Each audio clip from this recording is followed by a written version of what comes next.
ચાલો વિદ્યાર્થી મિત્રો, આપણે સૌપ્રથમ તો હવે અંગ્રેજી ગ્રામર અને એના વિવિધ પિલર એના વિશે શરૂઆત કરીએ. કોઈ પણ મનુષ્ય હોય, પ્રાણી હોય, પક્ષી હોય કે જીવજંતુ હોય, એની મુખ્ય ત્રણ જરૂરિયાત હોય છે. પહેલી જરૂરિયાત ઓક્સિજન છે.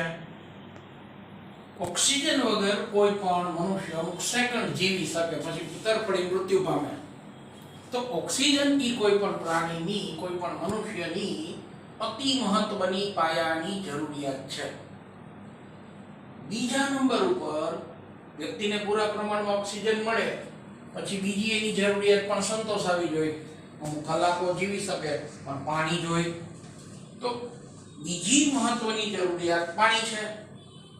પાણીના સહારે કોઈ પણ પ્રાણી કે મનુષ્ય 2 દિવસ, 4 દિવસ, 6 દિવસ, અરે ઇવન ઓલસો 21 દિવસ કાઢી શકે. તો પાણી એ જીવનની બીજી મહત્વની જરૂરિયાત છે. ત્રીજી જરૂરિયાત ખોરાક. પાણી ઉપર પણ મનુષ્ય અમુક દિવસો જીવી શકે, એનાથી વધારે ન જીવી શકે. શરીરને ટકાવી રાખવા માટે આપણે ખોરાક તો ખાવો પડે. ખોરાક એ ત્રીજી જરૂરિયાત છે. તો તમને સ્વાભાવિકપણે પ્રશ્ન થાય કે આ સાહેબ અંગ્રેજી ભણાવે છે અને એમાં મનુષ્યની જરૂરિયાત ઓક્સિજન ને પાણી ને ખોરાક ને આ શું? હું આ બધી ત્રણેય વસ્તુને અંગ્રેજી વિષય સાથે જોડું છું. સૌથી પહેલી વસ્તુ તો એ કે તમારે અંગ્રેજી ઉપર કમાન્ડ મેળવવો છે તો અંગ્રેજી વ્યાકરણના મુખ્ય 8 પિલર છે. આ 8 પિલર, મજબૂત પિલર ઉપર અંગ્રેજી વિષય રૂપી, અંગ્રેજી ભાષા રૂપી આખી ઇમારતનું નિર્માણ થયેલું છે. બરાબર છે? તો એમાંનો પહેલો જે પિલર છે, પહેલી તમારી અતિ મહત્વની જરૂરિયાત છે શું? તો કે સ્પેલિંગ પાવર. સ્પેલિંગ પાવર આ ફર્સ્ટ પિલર છે તમારો. મોટાભાગના વિદ્યાર્થીઓ અંગ્રેજી શીખવા તો માંગે છે પણ સ્પેલિંગ કરવા નથી. સ્પેલિંગ, ઘણા વિદ્યાર્થીઓ સ્પેલિંગ કરે છે તો અર્થ નથી આવડતો. સ્પેલિંગ પૂછો, સ્પેલિંગ આવડે, અર્થ નથી આવડતો. ઘણા વિદ્યાર્થીઓને અર્થ આવડે છે, સ્પેલિંગ નથી આવડતો. જો ભાઈ ભાષા શીખવી છે ને તો ગુજરાતીના માધ્યમથી આપણે અંગ્રેજી શીખીએ છીએ તો બે વસ્તુ આવડવી જોઈએ. વધુ ને વધુ નવા સ્પેલિંગ, અને એનો રસ હોવો જોઈએ. કારણ કે એનું કારણ કહું, સ્પેલિંગ વગર અંગ્રેજીમાં કોઈ પણ વાક્યની રચના સંભવ નથી. કોઈ પણ વસ્તુ વાંચો, સ્ટોરી વાંચો, પાઠ વાંચો તો ડગલે ને પગલે નવા સ્પેલિંગ આવે છે. એટલે એનો અર્થ, એના સમાનાર્થી શબ્દો, સિનોનિમસ, એના ઓપોઝિટ અને એના પરથી બનતા જુદા જુદા શબ્દોનું નોલેજ તમારું હોવું જ જોઈએ. આ પહેલી જરૂરિયાત, જેને આપણે ઓક્સિજન સાથે સરખાવીએ છીએ. તો આ તમારું શું છે? સ્પેલિંગ. હવે પેલો પિલર પછી બીજો, હવે શરૂ થાય છે અહીંથી બેઝિક ગ્રામરની વાત. બીજો પિલર જેનું નામ છે part of speech. Part of speech, વાક્યના અંગો. બરાબર, મેં તમને કીધું કે ભાઈ સીધું ટેન્સ થી ચાલુ કરવાથી અંગ્રેજી આવડતું નથી. શું કામ part of speech? Part of speech એટલે શું? તો કે વાક્યના અંગો. જેવી રીતે આપણા શરીરના જુદા જુદા અંગો છે અને દરેકનું એક મહત્વ છે. દરેકનું એક મહત્વ છે. કોઈ પણ એક અંગ પણ ખામી હશે તો આપણે ઘણી બધી તકલીફ કે પીડા ભોગવવી પડે છે. તો પાર્ટ ઓફ સ્પીચ એ સેકન્ડ પિલર છે. Second pillar. Part of speech એટલે શું? તો કે વાક્ય, કોઈ પણ વાક્ય હોય, વાક્યની જરૂરિયાત મુજબ એમાં જુદા જુદા પદો આવે છે. નાનું વાક્ય હોય 2 શબ્દનું, કર્તા ને ક્રિયાપદ. વળી પાછા એમાં એક શબ્દ ઉમેરીએ, કર્મ, સમય, સ્થળ. તો જેમ જેમ વાક્ય મોટું થતું જાય તેમ એમ પદોની સંખ્યા વધતી જાય. આમાં કુલ 11 પદ છે અંગ્રેજીમાં, જેની આપણે વિસ્તૃત પછી ચર્ચા કરશું. તો આવા 11 પદ. હવે વાક્યમાં એવું જરૂરી નથી કે 11 પદ બધા વાક્યમાં વપરાય છે. કોઈમાં 4, કોઈમાં 5, કોઈમાં 7, કોઈમાં 6, કોઈમાં 8. બરાબર છે. પણ આમાં બે ત્રણ વસ્તુ આપણે ખાસ ધ્યાન રાખશું કે દરેક પદનું એક સ્થાન છે અંગ્રેજીમાં, દરેક ભાષામાં. એને તમે ઈ સ્થાન ઉપર મૂકશો તો જ એનું મહત્વ છે. જે પદને જ્યાં સ્થાન છે ત્યાં મૂકશો તો જ એનું મહત્વ છે. ઈ પદને તમે અલગ અલગ જગ્યાએ મૂકી દેશો આડાવડા પદો તો તમને અંગ્રેજી નથી આવડતું. તો આ પેલી બહુ મહત્વની શરત છે અને ઈ છે સેકન્ડ પિલર, જે આપણું પાણી છે. અને હવે આગળ વધીએ તો અહીંથી પછી કુલ 6 પિલર બીજા જે ગ્રામર રૂપી ખોરાક છે, બરાબર, ધ્યાન આપીએ. જેમાં આવશે ટેન્સીસ.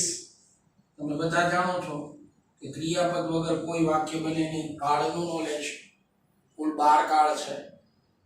તો ટેન્સીસ નું નોલેજ, કાળનું પૂરતું જ્ઞાન. કારણ કે ક્રિયાપદ વગર અંગ્રેજી હોય કે કોઈ પણ ભાષા હોય વાક્ય શક્ય બનતું નથી. ટેન્સીસ ઈ થર્ડ પિલર છે. ત્યાર પછીનો ચોથો જે પિલર છે એનું નામ છે ઓક્ઝિલરી. ઓક્ઝિલરીસ મતલબ સહાયકારક ક્રિયાપદો.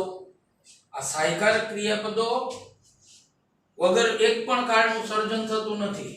એક પણ કાળનું, બરાબર સમજજો. સહાયકારક ક્રિયાપદો છે એ પણ 3 પ્રકારના છે: ટુ બી, ટુ હેવ અને ટુ ડુ.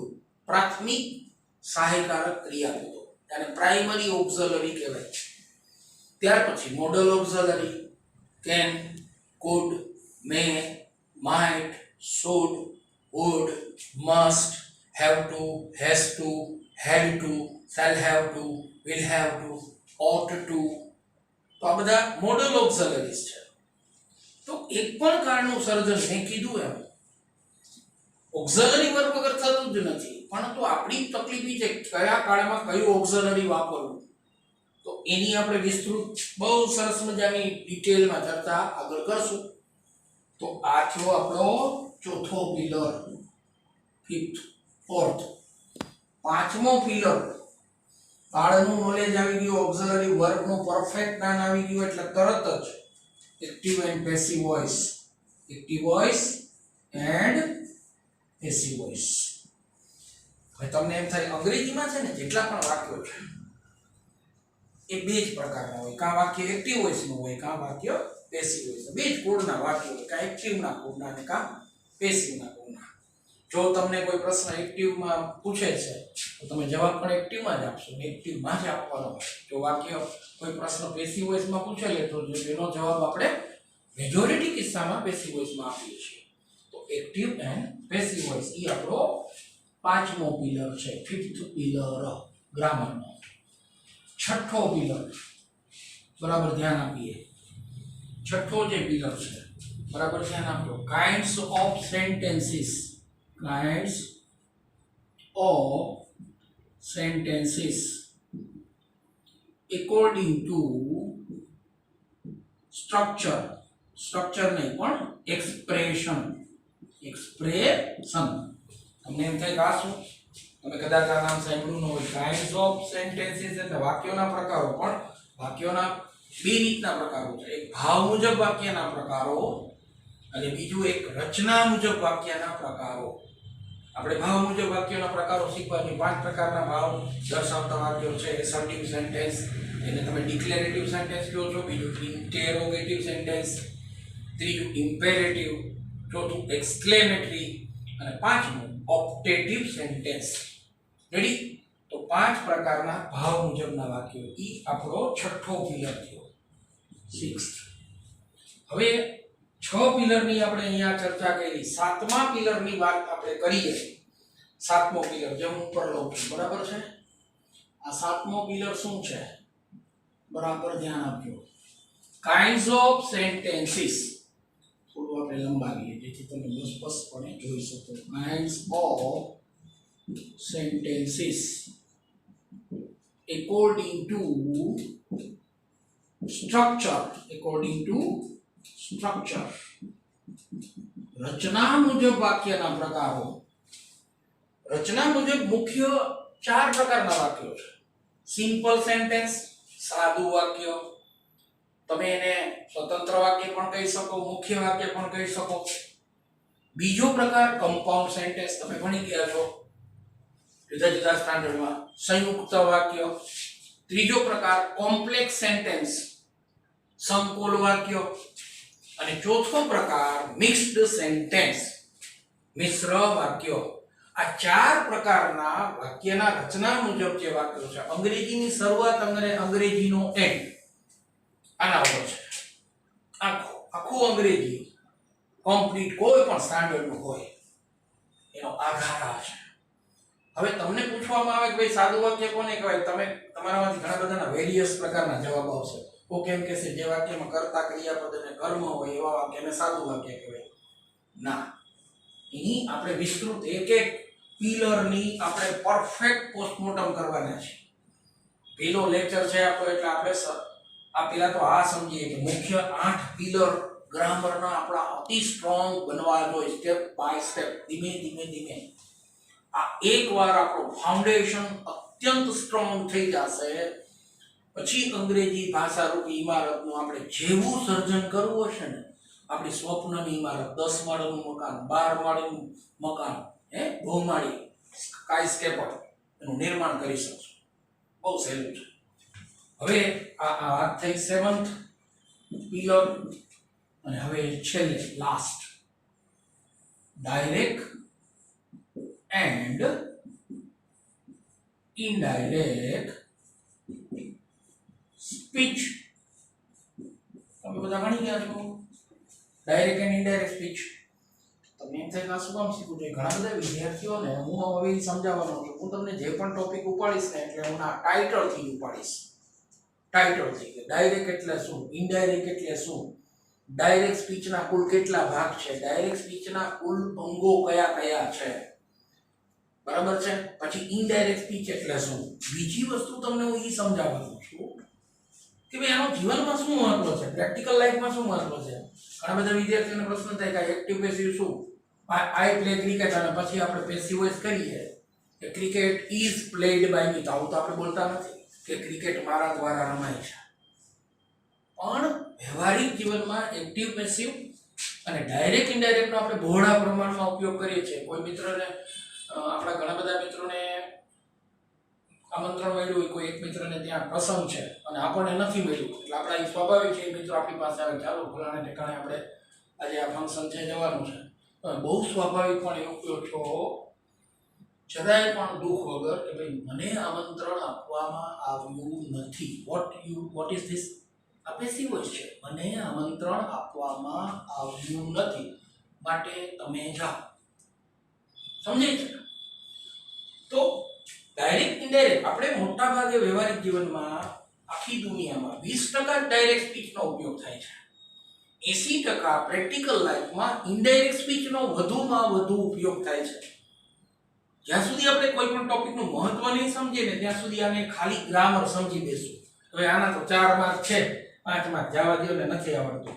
હવે તમને એમ થાય ટેન્સીસની ક્યાં હવે ખાલી જગ્યા આવે છે, અથવા છે તો 3 માર્ક છે, જવા દો ને. એક્ટિવ પેસિવ તો વળી 2 માર્કનું છે 12મા ધોરણના નવા કોર્સમાં. હવે જવા દો ને, એક્ટિવ પેસિવ શું શીખે ગોયરા. આમ કેટલું કાઢશો તમે?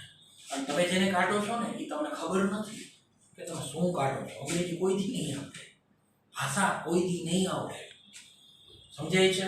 માર્કની દ્રષ્ટિએ કોઈથી ગ્રામરની મૂલવણી ન કરતા 30 માર્કના ગ્રામર ઉપર આખી ટેક્સ્ટ બુક અને કમ્પોઝિશનનો એરિયા ઊભો છે.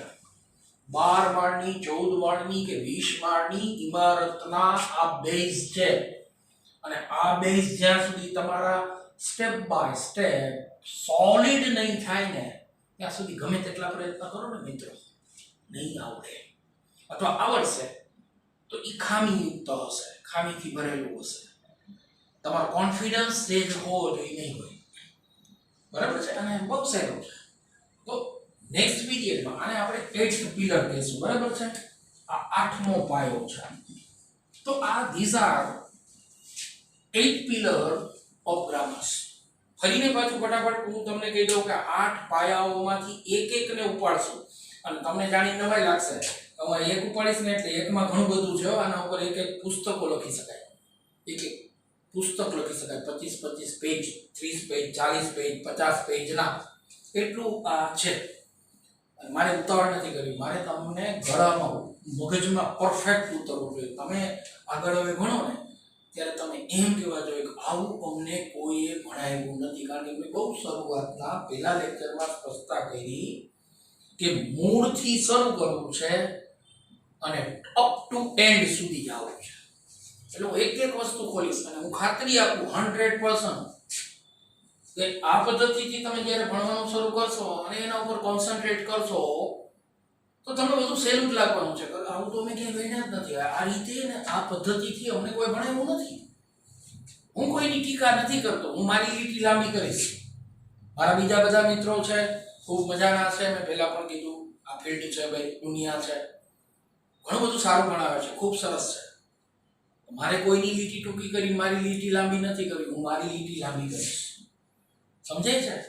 તો આપણે નેક્સ્ટ લેક્ચરમાં આ 8 પિલરમાંથી સેકન્ડ પિલરની ચર્ચા શરૂ કરશું. ઓકે, ચાલો વિદ્યાર્થી મિત્રો, તમને આજના મારા લેક્ચરમાં મજા આવી હોય, તમને એમ લાગ્યું હોય કે ના ના તો કંઈક આમ મજા આવે એવું છે, તો હું તમને એક રિક્વેસ્ટ કરીશ મિત્રો કે તમે તમારી જે ચેનલ છે ત્યાં સબસ્ક્રાઇબ નામનું લાલ બટન છે, બરાબર છે, એના માધ્યમ થકી તમે લાઈક મને મોકલી શકો. સબસ્ક્રાઇબ કરો અને લાઈક કરો. બીજું, તમારા ઘણા બધા મિત્રો છે એને પણ તમે આ સહિયારા પ્રયત્નોમાં જોડી શકો. મારો હેતુ વધુ ને વધુ લોકો સુધી પહોંચવાનો છે, વધુ ને વધુ વિદ્યાર્થીઓને હું હેલ્પફુલ થવા માંગુ છું, જેથી કરીને વી ગુજરાતીઝ આપણે પ્રાઉડ ફીલ કરી શકીએ. એક છેલ્લે હું તમને એ કહું, આપણા સૌરાષ્ટ્ર વિશે બાકીના રાજ્યોમાં એક એવી માન્યતા છે કે people of Saurashtra are very poor in English. Very poor in English. Why? કે સૌરાષ્ટ્રના લોકો અંગ્રેજીમાં ખૂબ પુઅર છે. આ કલંક આપણા ઉપર છે, આપણે ઘૂસવું છે. બીજું, તમારી કારકિર્દીમાં અંગ્રેજી વિષય વગર કોઈ પણ ક્ષેત્રમાં આગળ વધો, 12મા ધોરણ પછીના, એટલે તમારે અંગ્રેજી ભણવું જ પડશે. કોમ્પિટિટિવ એક્ઝામ કોઈ પણ લેવાય, સામાન્ય કક્ષાથી ફોજદારથી શરૂ કરીને જેટલી પણ આવે છે, પછી જીપીસી, જીપી હોય કે સ્ટાફ સિલેક્શનની હોય, રેલવે બોર્ડની હોય, તલાટી કમ મંત્રીની, XYZ, grade 1, grade 2, grade 3, grade 4, અંગ્રેજી અનિવાર્ય છે. અને મોટા ભાગના ભણેલા લોકો પણ અંગ્રેજીને કારણે મેરિટમાં થાપ ખાય છે અને નોકરીથી વંચિત રહે છે. બરાબર છે? તો okay, thank you very much.